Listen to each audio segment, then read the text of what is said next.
Ainsi firent achever les cieux et la terre, et toute leur armée.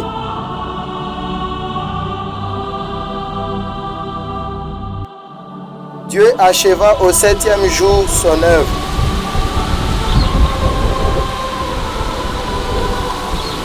Il avait faite.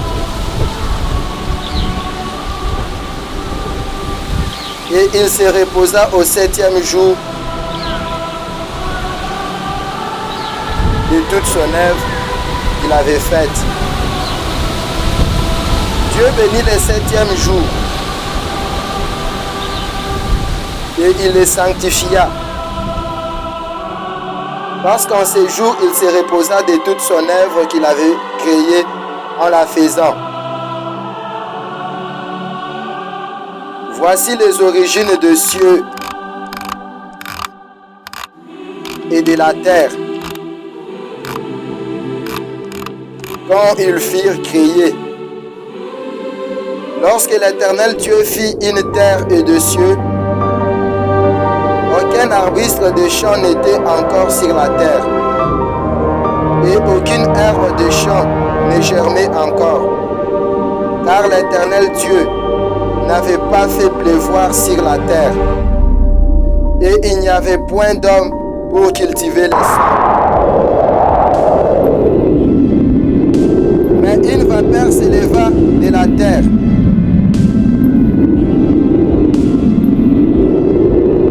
et arrosa toute la surface du sol.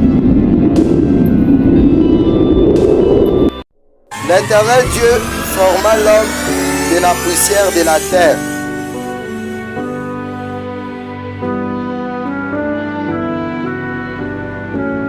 Il souffla dans ses narines un souffle de vie, et l'homme devint un être vivant.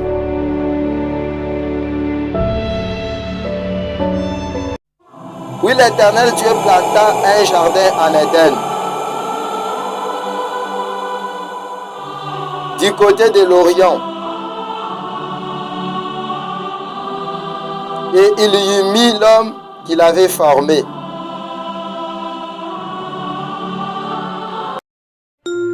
L'Éternel Dieu fit pousser du sol des arbres de toute espèce, agréables à voir et bons à manger.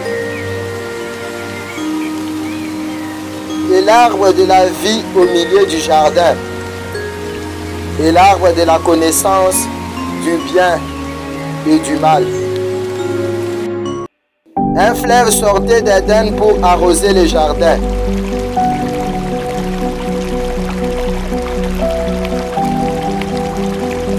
Et de là, il s'est divisé en 4 bras.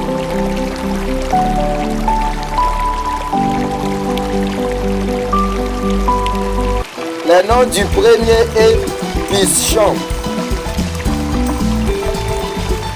C'est celui qui entoure tout le pays de Havila,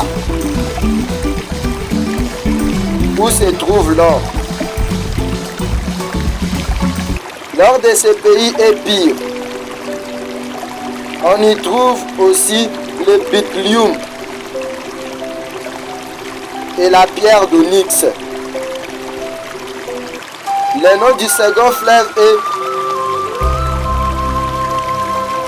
Gihon.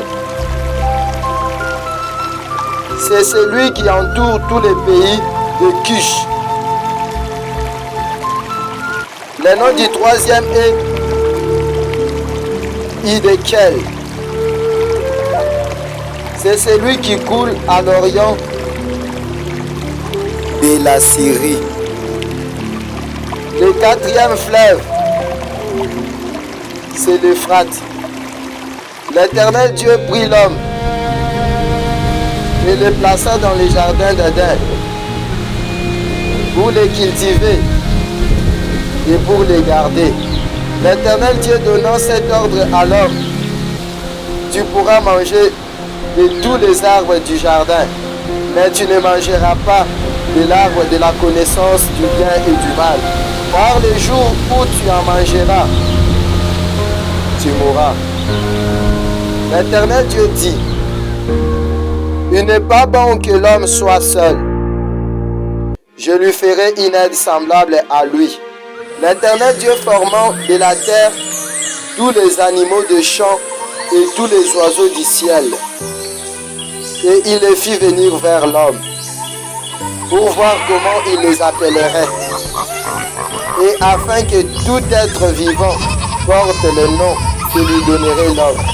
Et l'homme donna des noms à tous les bétails, aux oiseaux du ciel et à tous les animaux de champ. Mais pour l'homme, il ne trouva point d'aide semblable à lui. Alors l'Éternel Dieu fit tomber un profond sommeil sur l'homme, qui s'endormit.